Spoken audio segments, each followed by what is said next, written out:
রাম সিং গিয়েছে কলাচূড়া ধরতে, সে যে এখনো ফিরে আসলো না।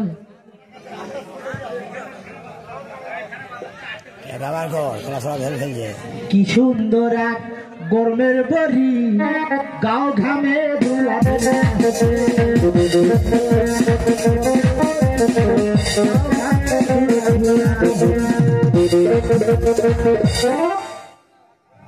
কি বাবা রামসি টেকা টাকা তুমি কলাচূড়া এই কি বাবা রামসি পাশে খালি টানো তোমার পেছনে কলাচূড়া আছে তো বাবা কলাচূড়া দেখো টেকা টাকা তুলে বলি বাবা রামসি তবে এই নাও তোমার টাকা।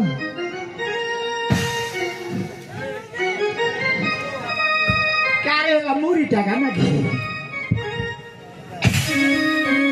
দেখি না না বাকি আছে। তুমি কি করেছো বাবা রামসি? এই যে কলাচূড়া নয়, এই যে তোমাদের সদাগর কি?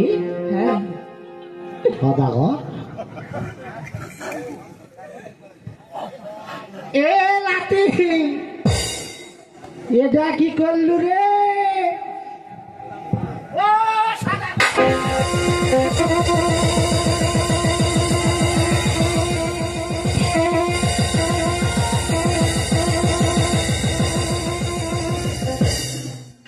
বাবা রামসি, তোমাদের কোনো দোষ নেই, তুমি আমাকে ছেড়ে দাও।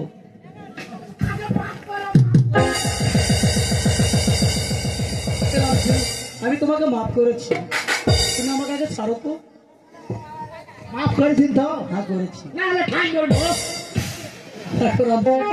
পাগলামি করো না আমাকে।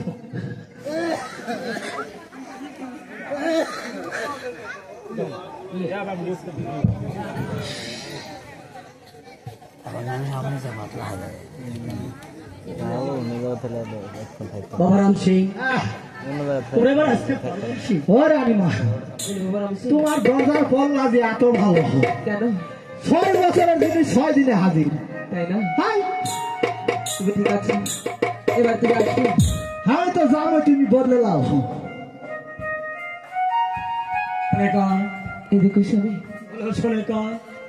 আজ তুমি গেলে সেই 12 বছরের জন্য বানিশ করতে, আজ 6টি মাস নাড়িতে তুমি ফিরে আসলে, আর কেন বা তোমার এই অবস্থা? কোথায় আমার 6টি পুত্র? কোথায় কোথায় মাঝে বললাম না শোনিকা না, বলো স্বামী বলো। তুমি কথা শুনতে চেও না শোনিকা, এ কথা শুনলে যে তুমি ধৈর্য রাখতে পারবে না শোনিকা। কি বলছো স্বামী? হ্যাঁ শোনিকা, তুমি যাবো কি শুনতে হবে? শোনিকা শুনতে যখন চাইছো আমি তোমায় বলছি শোনিকা, তবে শোনো শোনিকা। বলো স্বামী বলো। আমি যখন 6টি তুরি নিয়ে, আমি 6টি পুত্রকে নিয়ে আমি যখন ওই কালিদাহ সাগর পার হচ্ছিলাম, ওই সর্বনাশী পদ্মার নৌকায় উঠে আমি হারিয়ে ফেলেছি আমার 6।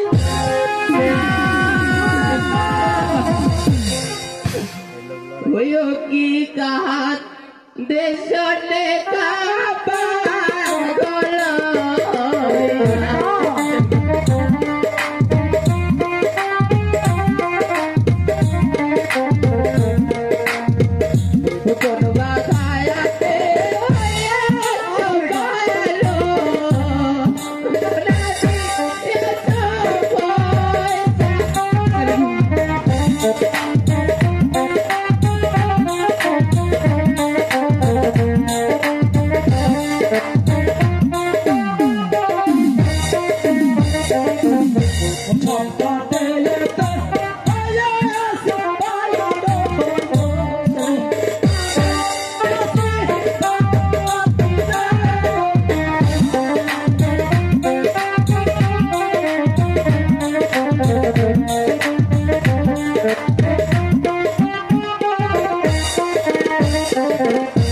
কোন বাখায়াতে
দুঃখ করে লাভ নেই, সারা জীবন কাঁদলেও আর ফিরে আসবে না।